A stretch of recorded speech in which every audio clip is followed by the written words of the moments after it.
Bluetooth controlled robot car. It has Bluetooth module, Arduino Uno, motor drive, gear motors, batteries, wheels and chassis. Via Bluetooth module, it receives signals from mobile and sends to Arduino Uno. Arduino Uno processes the signals and accordingly sends signals to motor drive. The motor drive will drive the car.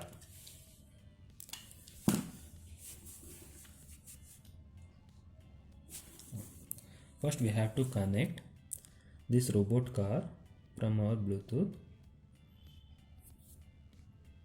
SC05.